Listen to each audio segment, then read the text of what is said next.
یہ محرم کے ساتھ کچھ ہمارے تاریخی واقعات بھی وابستہ ہیں اور ان تاریخی واقعات کا بھی اس محرم کے اوپر ایک اثر پڑا ہے۔ سب سے پہلا تاریخی حادثہ جو محرم کی شروع میں پیش آیا وہ حضرت سیدنا فاروق اعظم رضی اللہ تعالیٰ عنہ کی شہادت۔ حضرت فاروق اعظم رضی اللہ تعالیٰ عنہ جو نبی کریم صلی اللہ علیہ وسلم کے دوسرے خلیفہ، وہ خلیفہ جن کے بارے میں آپ نے فرمایا کہ اگر میرے بعد کوئی نبی ہوتا تو عمر ہوتا، جن کے جنت میں آپ نے محل دیکھا اور آ کر بتایا کہ میں نے تمہارا جنت کے اندر محل دیکھا ہے، جن کے بارے میں صراحت یہ فرمائی کہ عمر فی الجنہ، حضرت عمر جنت میں ہیں، ان کی شہادت جو ہے وہ محرم ہی میں ہوئی تھی، محرم کی ابتدا میں، یکم محرم۔ ایک یہودی یا نصرانی تھا یا بنیاد یہودی تھا، اس نے چھپ کر حضرت فاروق اعظم رضی اللہ تعالیٰ عنہ پر وار کیا تھا جبکہ آپ نماز فجر کے لیے تشریف لائے تھے، اور اسی وار کے نتیجے میں حضرت فاروق اعظم رضی اللہ تعالیٰ عنہ کی پھر وفات ہوئی۔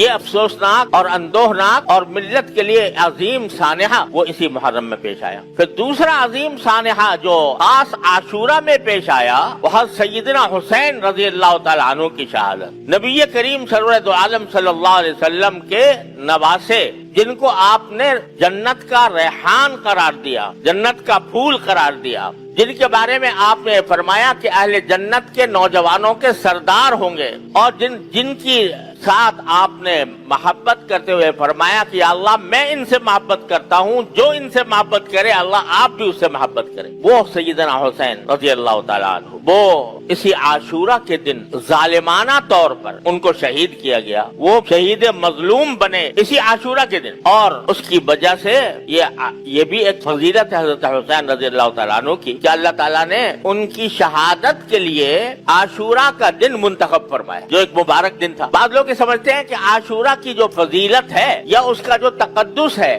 یا اس کی جو اہمیت ہے وہ حضرت سیدنا حسین رضی اللہ تعالیٰ عنہ کی شہادت کی وجہ سے ہے، ایسا نہیں ہے۔ عاشورہ کا تقدس اور احترام تو پہلے سے چلا آتا تھا، رسول کریم صلی اللہ علیہ وسلم نے اس کو بیان فرمایا تھا، لیکن حضرت حسین سیدنا حسین رضی اللہ تعالیٰ عنہ کی یہ فضیلت ہے، ان کے مناقب میں یہ شمار کرنا چاہیے کہ اللہ تعالیٰ نے ان کی شہادت کے لیے ایک ایسا دن مقرر فرمایا، یوم عاشورہ، اس میں شہادت، اور مظلومانہ دو طریقے سے۔ ایک اس طرح کہ یہ شہر حرام تھا، وہی ان 4 مہینوں میں داخل تھا جن کے بارے میں نے عرض کیا کہ قرآن کریم نے ان 4 مہینوں کو حرام قرار دیا ہے۔ جاہلیت میں لوگ جنگ کرتے کرتے رک جاتے تھے اگر یہ مہینہ آ جاتا تھا، تو اس میں جنگ کی گئی ان کے خلاف شہر حرام میں۔ تو ایک ظلم یہ کہ شہر حرام کے تقدس کو پامال کیا گیا، اور شہر حرام کے تقدس کو پامال کرتے ہوئے ان کے خلاف جنگ کی گئی۔ دوسرا یہ کہ ان کو ظالمانہ طور پر شہید کیا گیا۔ روایات میں یہ بات داخل ہے، تاریخی روایات سے ثابت ہوتی ہے کہ حضرت حسین رضی اللہ تعالیٰ عنہ اگرچہ اس وقت یزید کی خلافت کو تسلیم نہیں کرتے تھے، اور اس لیے نہیں کرتے تھے کہ ان کے خیال میں یزید اس لائق نہیں تھا کہ وہ اسلامی امت کا سربراہ بنے، اور ان کو کچھ منکرات شرعیہ بھی ان پر ظاہر ہوئے تھے کہ یہ منکرات شرعیہ کا ارتکاب ہو رہا ہے، تو اس کے خلاف حضرت سیدنا حسین رضی اللہ تعالیٰ عنہ نے یہ سفر کیا تھا۔ لیکن جب ان کا محاصرہ کر لیا گیا اور ان کو آگے بڑھنے سے روک دیا گیا، تو اس وقت حضرت سیدنا حسین رضی اللہ تعالیٰ عنہ نے یہ فرمایا تھا کہ میں جنگ کرنے کے لیے نہیں آیا، میں ایک اس بات پر احتجاج کرنے کے لیے آیا ہوں کہ ایک ناجائز حکمران کو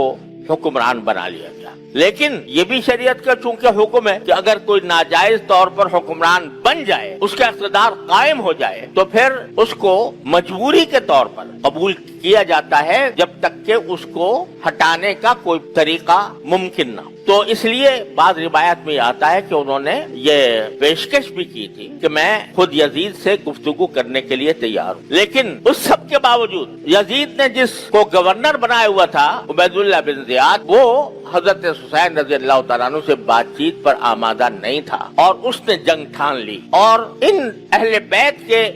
اس قافلے پر اس نے حملہ کیا۔ نہ صرف حملہ کیا، دریائے فرات جو قریب بہتا تھا، دریائے فرات کا پانی ساری دنیا کو سیراب کرتا تھا، اس کا راستہ بند کر دیا تاکہ ان کو پانی نہ ملے۔ تو یہ ساری ظالمانہ حرکتیں عبید اللہ بن زیاد نے کی، اور پھر یزید نے اس کے اوپر کوئی